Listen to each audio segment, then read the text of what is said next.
है, गृहस्थी की शुरुआत कहां से होती है। एक बार मैं एक आश्रम में था, छत्तीसगढ़ के बड़े आश्रम, अपना हम लोग का पुराना आश्रम। बस मेरा सत्संग में जाने का वक्त था और उसी के 1-2 मिनट पहले 5 आए 2 दंपत्ति, बिल्कुल शादी हुई थी कुछ महीने पहले। 2 जोड़े आए, 2 जोड़े भगत के घर के थे, परिचित थे। मैंने कहा अभी आ रहे हो, मुझे प्रवचन में जाना है, लेकिन बैठो बहरहाल आ गए तो। शादी हुई है कुछ दिन से पहले। मैंने कहा अब शादी हो गई है, गृहस्थी में प्रवेश कर चुके हो, मेरा एक छोटा सा प्रश्न बता दो, उत्तर दे दो। सुखद गृहस्थी किसे कहते हैं? सब पढ़े लिखे ना, पढ़े लिखे अच्छे एजुकेटेड लोग। मैंने कहा सुखद गृहस्थी किसे कहते हैं? चुप। क्या पढ़े, क्या पढ़े? मैं ऐसे लोगों को जानता हूं जो एमए करके शादी हो गई उनकी, एमएससी करके। अभी कुछ समय पहले की बात है, 1.5 साल नहीं हुए और मेरे पास दोनों प्राणी आए कि सब थोड़ी देर बैठेंगे आपके पास में। हाँ बताओ। इतना डिप्रेशन में थी वो बिटिया, इतना डिप्रेशन। मैंने कहा अच्छा तो एमएससी करने का क्या मतलब है, क्या काम आ रहा है वो पढ़ाई काम नहीं आती है, काम आती है जीवन की कमाई, जिसको किए नहीं। आप डिग्री पर पाते चले जाओ, क्या होने वाला है उसका। इसलिए आवश्यकता है कि गृहस्थी की शुरुआत हो। कहां से होती है? वही मैं कह रहा था, गृहस्थी की शुरुआत होती विवाह से। गुरुदेव जी कहा करते थे विवाह किसे कहते हैं? विवाह विशिष्टम वहनम। विवाह क्या है? विशिष्ट ढंग से वहन करना। वहन करने का मतलब होता है ढोना। यहाँ का अर्थ है निभाना।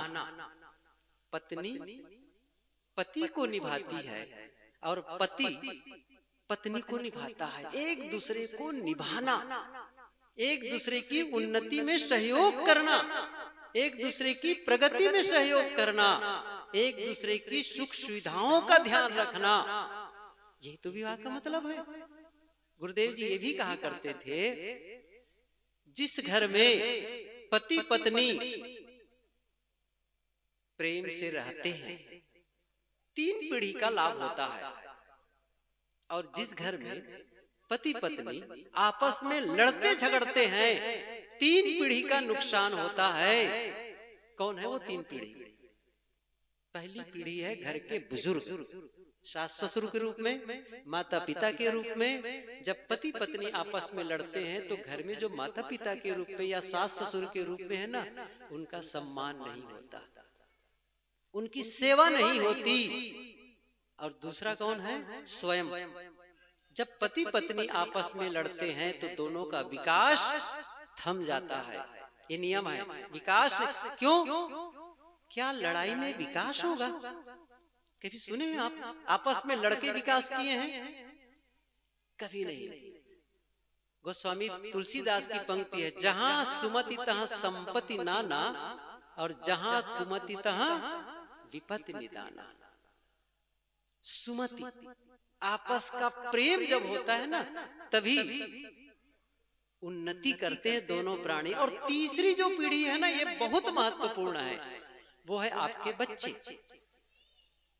जब माता पिता को लड़ते देखते हैं बच्चे, तो जानते हैं क्या होता है उनके अंदर में? सबसे बड़ी त्रासदी उनके अंदर होती है, अपने आप को असुरक्षित महसूस करते हैं। सुरक्षा कौन देगा? यही तो दे रहे हैं, उनके गार्जियन से, माता पिता, पेरेंट्स ही दे रहे हैं ना। और वो दोनों लड़ रहे हैं, अपने आप को असुरक्षित महसूस करते हैं। और दूसरी बात, उनकी समस्या क्या होती है, दुविधा क्या होती है? हम पिता का साथ दें कि माँ का साथ दें इस लड़ाई में। और इस तनाव में उनका मानसिक विकास, बौद्धिक विकास, शारीरिक विकास थम जाता है। आपको ये पता ही नहीं चलता है कि कितना हम बच्चों का नुकसान कर रहे हैं। बच्चों को सही संस्कार देना बहुत जरूरी है, बहुत जरूरी है। और इसके लिए पहला काम, आप बच्चों के सामने लड़ाई न करें। वो स्पंज की तरह सोख लेते हैं। ध्यान दीजिए, स्पंज होता है ना, जैसे उसको पानी में डालोगे तो पानी को सोख लेता है, दूध में डालोगे दूध सोख लेता है, ऐसे ही बच्चे सोखते हैं। और उसके सामने लड़ रहे हैं, इसका मतलब आपने क्यों ऐसा क्यों करते हैं बताऊं मैं, इसका कारण बता देता हूं, बहुत थोड़े थोड़े बता रहा हूं मैं। किसी भी क्षेत्र में जब कोई काम करने जाता है, चाहे वो शिक्षक होता हो, पुलिस हो, किसी इंजीनियर हो, डॉक्टर हो, तो पहले ट्रेनिंग होती है। एक एमबीबीएस डॉक्टर को भी डॉक्टर बनने में 5 साल की पढ़ाई होती है। पुलिस की ट्रेनिंग होती है, हर चीज की ट्रेनिंग होती है, शिक्षक की ट्रेनिंग होती है। मैं एक बात पूछूं, यहाँ आप 12 के बस स्टैंड में जाइए, डिपो में, और एक बस में बैठ जाइए अंदर सीट पर। ड्राइवर आया, कई लोग बैठे हैं, ड्राइवर आया और ड्राइवर सीट पर बैठकर क्या कहता है, बैठते हुए जैसे फाटक खोला, सीट पर बैठ रहा है अपनी ड्राइविंग सीट पर, और क्या कह रहा है, मैं 2 दिनों से ड्राइविंग सीखा है, 2 दिनों से सीख रहा हूं, 2 दिनों से मैं ड्राइविंग सीख रहा हूं, लेकिन आपको मैं कोटा ले जाने वाला हूं। कितने लोग बैठे रहेंगे उस बस में, समझ रहे हैं ना? ड्राइवर कैसा चाहिए, ट्रेनिंग वाला। शादी जब होती है, शादी युवक युवती की होती है, क्या उनकी ट्रेनिंग होती है? माँ और बाप बन गए, ट्रेनिंग होती है इसकी है। दादा दादी बन गए तब भी ट्रेनिंग नहीं होती है। सोचिए जरा से, बिना ट्रेनिंग के पुलिस, बिना ट्रेनिंग के शिक्षक, बिना ट्रेनिंग का ड्राइवर, क्या दशा करेंगे देश की? गृहस्थी की कौन सी दशा होगी बिना ट्रेनिंग के? कोई ट्रेनिंग नहीं है। क्या कोई माँ बन जाती है? क्या केवल बच्चा पैदा करने से कोई माँ बन जाती है? क्या केवल बच्चा पैदा कर लेने से पिता हो जाता है? उसी प्रकार से जैसे कोई किसी को दीक्षा दे दे साधु, उससे गुरु बन गया कोई? दीक्षा देने से कोई गुरु बन जाता है? दीक्षा देने से कोई गुरु नहीं हो जाता है। गुरुत्व का उद्घाटन करना पड़ता है। यह नहीं हो जाता, ठीक है, वो औपचारिकता, ठीक है, अपने सिस्टम है, दीक्षा लेना देना कोई गलत नहीं है, लेकिन गुरुत्व बहुत गंभीर बात है, उसको अंदर से उद्घाटित करना होता है। ऐसे ही मातृत्व का उद्घाटन करना होता है, पितृत्व का उद्घाटन करना होता है। ना इसकी कोई प्रशिक्षण, ना इसकी कोई शिक्षा। कहां जा रहा है समाज, बताओ? यही तो है दुख का कारण, अशांति का, आपस में संघर्ष का। यही तो है साथ न रहने का कारण। साथ साथ हैं, लेकिन साथ होकर के भी साथ नहीं है। मैं एक चीज बताऊं आपको, संबंध बनते कैसे हैं। एक बहुत ही महत्वपूर्ण बात बता रहा हूं, संबंध बनते कैसे हैं, इस पर ध्यान दीजिए। संबंध बनते हैं, क्या केवल वस्तु के आदान प्रदान से संबंध बन जाते हैं? क्या केवल साथ रहने मात्र से संबंध हो जाते हैं? नहीं, संबंध बनते हैं ऊर्जा के आदान प्रदान से। कुछ नई बात लगेगी, ऊर्जा के आदान प्रदान से संबंध बनते हैं। इसका मतलब है एक दूसरे के प्रति आपकी भावना क्या है। यदि आप पत्नी के विषय में पत्नी को सामान दे दो, खाने पीने, कपड़े लत्ते, गहने सब दे दो, लेकिन उसके विषय में क्या सोच रहे हो, बहुत गलत है, ये गलत करती, वो गलत करती, जब देखो तब उसको मुझे देखने का मन नहीं करता है। आपके अंदर में चल रहा है ये, समझ रहे हैं? आपके अंदर ये विचार और आपकी भावना उनके प्रति गलत है। वस्तुओं से संबंध नहीं बनने वाले हैं। और आपका चेहरा बता देगा, आपकी आंखें बता देंगी। आंखें आत्मा की खिड़की है, वो अंतस की आवाज बाहर निकलती आंखों से, दिखता है, वो आंखों से दिखाई देता है। मैं सच बताऊं, आंख जो है ना, आत्मा की खिड़की है, आप नहीं छुपा सकते वहां से, बिल्कुल। एक विचारक ने कहा, दुनिया में ऐसे लोगों की कमी नहीं है जो आपकी आंखों के रास्ते से आपके दिल तक पहुंच जाते हैं और आपके भीतर छिपे हुए गुप्त विचारों को पढ़ लेते हैं आंखों के रास्ते से। इसीलिए एक दो बातें बताऊं। कुछ शब्द सुने होंगे आप, क्या? कुदृष्टि, एक शब्द सुने ना, कुदृष्टि, समझ रहे हैं ना इसका मतलब? और आंख पढ़ने की क्षमता किसके पास जाता है? इन माता बहनों के पास। हम नहीं जानते कहां से सीख रही हैं। आंख को पढ़ने की क्षमता इन लोगों में है।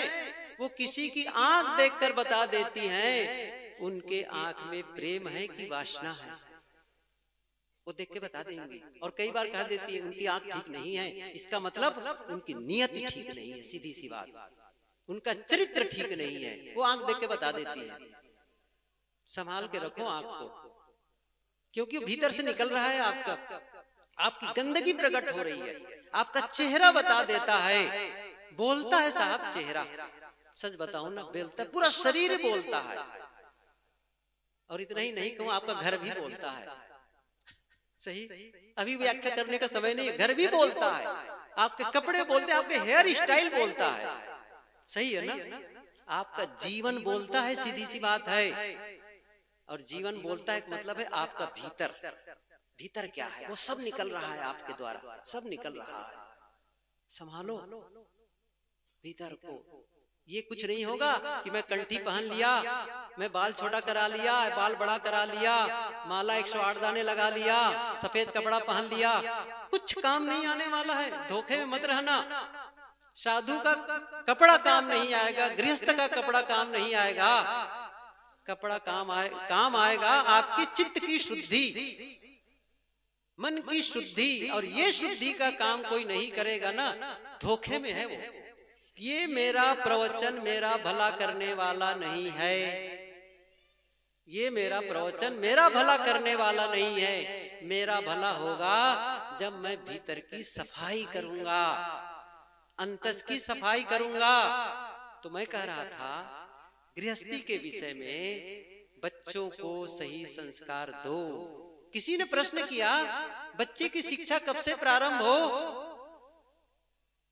उत्तर देने वाले ने कहा, बच्चे के जन्म के 20 साल पहले से। उसने कहा, बच्चा जब नहीं जन्म ही नहीं लिया 20 साल पहले कैसे उनकी शिक्षा शुरू हो?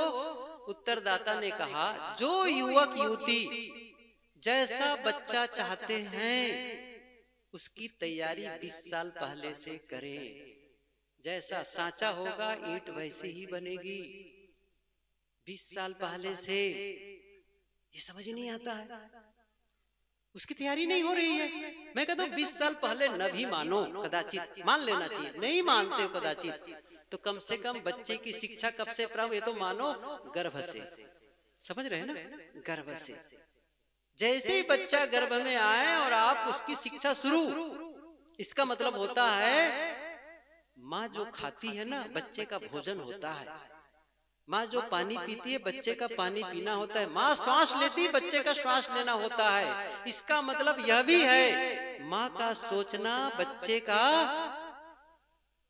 उनका देखना, बच्चे का देखना है। यदि आप गलत चीज देख रही हैं, गलत सुन रही हैं, इसका मतलब उसके अंदर में गलत संस्कार का बीज बो रही है। यही कहीं एक जगह की बात है, हमारे संत बैठे हुए थे। जब क्या होता है, प्रवचन का समय नहीं होता तो कुछ लोग संतों से मिलने चले जाते हैं।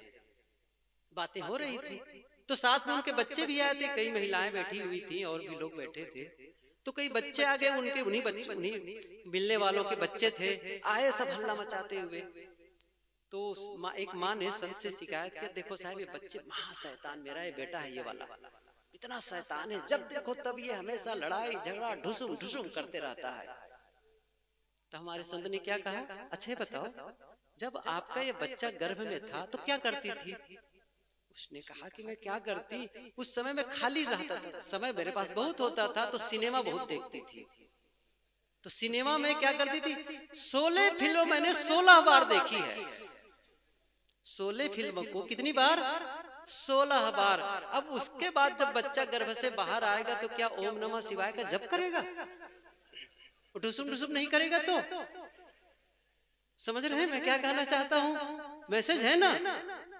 सही संस्कार दो बच्चों को। यदि आप राष्ट्र के लिए कुछ अच्छा करना चाहते हैं, समाज के लिए कुछ अच्छा करना चाहते हैं, परिवार के लिए कुछ अच्छा करना चाहते हैं, तो बच्चों को सही संस्कार दो। क्यों? क्या कंट्रीब्यूशन है समाज की रचना में आपकी? क्या सहयोग है आपका देश की उन्नति में? यही आप एक अच्छे इंसान को विकसित करके समाज के सामने प्रस्तुत कर रहे हैं। एक अच्छे इंसान के रूप में उसका पालन पोषण कर रहे हैं। उनको पढ़ाओ पाठ, विनम्रता का पाठ पढ़ाओ, धैर्य और सहनशीलता का पाठ पढ़ाओ, क्षमा और गम का पाठ पढ़ाओ। लेकिन एक बात बताऊं मैं, आप बच्चों को अच्छा तब तक नहीं बना सकते जब तक आप स्वयं अच्छे न हो जाएं। ये ध्यान दीजिए। बच्चे उपदेश से नहीं सीखते हैं, वो देख करके, आपके जीवन को देख करके सीखते हैं। इसलिए आपको वैसा आदर्श स्थापित करना पड़ेगा। पति पत्नी का संबंध, प्रेम कैसे हो आपस में? ये दीवार होती है ना, दीवारों को जोड़ने, जब ईंट पर ईंट रखते चले जाते हैं, लेकिन ईंट पर ईंट नहीं रखते, उसके बीच में क्या लगाते हैं? समझ रहे? सीमेंट और बालू का गारा लगाते हैं। ईंटों को जोड़ने के लिए सीमेंट और बालू का गारा होता है। ऐसे ही मनुष्यों को जोड़ने वाला गारा क्या है? वो है प्रेम और विश्वास का गारा। आपस का प्रेम बहुत जरूरी है, बहुत जरूरी है। आपस का प्रेम बना रहे। और ये प्रेम जो है ना, इसका महत्व आप समझ रहे हैं? ये आपके भोजन, कपड़े और मकान से भी बढ़ के है इसकी आवश्यकता। कुछ चीजें हैं जिनकी आवश्यकता भौतिक रूप से होती है, और कुछ चीजें ऐसी होती हैं जो दिखाई तो नहीं देती हैं, दिखाई नहीं देती है, लेकिन उसकी कीमत दिखाई देने वाली चीजों से भी बढ़ के होती है। आपको मकान दिखाई देता है, आपको कपड़े दिखाई देते हैं, सोने चांदी दिखाई देते हैं, आपके गाड़ी मोटर दिखाई देती है, लेकिन प्रेम दिखाई देता है, विश्वास दिखाई देता है, धैर्य और सहनशीलता दिखाई देते हैं, क्षमा दिखाई देती है? नहीं दिखाई देती। लेकिन क्या इसकी कीमत कम है जीवन में? कीमत बढ़ के है। बढ़ के बता देता हूं मैं आपको। कैसे? सुन लीजिए, कैसे बढ़ के है। इसकी महत्व को आप समझिए, जिसको आप बिल्कुल इग्नोर किए चले जा रहे हैं। एक आदमी काम से लौटा, एक आदमी काम से लौटा, भूखा था, घर में आया था लौट करके, और वहीं से चिल्लाए, घर में पुकार करके कहा, मुझे भूख लगी है, भोजन दो। पत्नी से कह रहा है, मुझे भूख लगी है, जल्दी मुझे भोजन दे दो। पत्नी में अंदर से क्या बोल रही है? मैं तुमसे प्रेम करती हूं। क्या मांग रहा है? भोजन। क्या बोल रही है? मैं तुमसे प्रेम करती हूं। पति ने क्या समझा? शायद आवाज नहीं पहुंची ठीक से, जो मैं कहना चाहता हूं अलग। फिर उसने थोड़ा लाउडली, जोर से बोला, अरे मुझे भोजन चाहिए, भोजन। तब उसने भी जोर से बोल दी। क्या बोलती है? मैं तुमसे प्रेम करती हूं। अब तो ऐसी स्थिति में अपने आप को संभालना बहुत कठिन है ना, फायर हो जाते हैं। उसने क्या कहा? उसने भी समझ, उसने क्या कहा? अरे तुम अपनी प्रेम में मारो गोली, मुझे भोजन दो। अच्छा, प्रेम में गोली मारो? पत्नी गई किचन में, थाली कटोरी लेकर के भोजन उस पर रखती है अच्छे से सजा करके, और क्या करती है? जब वो खाने के लिए बैठे, वहां ले जाकर टेबल पे पटकती, ले खाओ।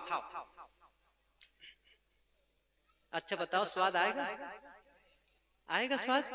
भोजन तो है ना, भूख लगी, खाओ ना भाई। एक रिक्शा वाले से भी पूछो तो क्या कहता है? मुझे इज्जत की 2 रोटी चाहिए। पेट रोटी से भरेगी कि इज्जत से भरेगी? बताओ। आदर पूर्वक चाहिए, आदर और प्रेम पूर्वक भोजन चाहिए। मैं समझ रहा हूं ना? फिर से पूछ रहा हूं मैं, भोजन आप कितनी बार करते हैं? 2 से 3 बार। माताएं कि 4-5 हो जाती, कोई बात नहीं है। जगदम्बा है भाई, कोई चलेगा चलेगा चलेगा।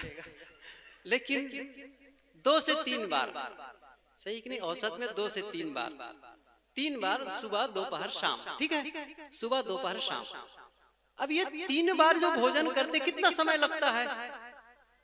अच्छा, इसको हम कैलकुलेट करने की सरलता से 20-20 मिनट देते हैं तीनों को। 20 मिनट सुबह दोपहर शाम, तो कितने हो गए? 1 घंटा। इसका मतलब क्या हुआ? 24 घंटे में यदि 1 घंटा भोजन मिल गया तो हमें 23 घंटे भोजन की जरूरत नहीं है। प्रेम कितने घंटे चाहिए? 1 घंटा प्रेम, बाकी समय लड़ाई झगड़ा। समझ रहे हैं ना? विश्वास कितने मिनट चाहिए? 24 आवर्स। समझ रहे हैं ना? 7 दिन। आप प्रेम के महत्व को मत समझिए, कम मत समझिए। प्रेम का मूल्य बहुत है, विश्वास का मूल्य, इसके बिना गृहस्थी सही हो ही नहीं सकती है। और प्रेम का मतलब क्या है? क्या केवल इतना मैं तुमसे प्रेम करता हूं? इसकी भी जरूरत है, गलत नहीं है ऐसा कहना। लेकिन असली चीज क्या है? दूसरे के हित की चिंता। पति चिंता कर रहा है पत्नी को, मैं ऐसा कौन सा काम करूं कि पत्नी को अधिक से अधिक आराम दे सकूं और उन्हें प्रसन्न रख सकूं।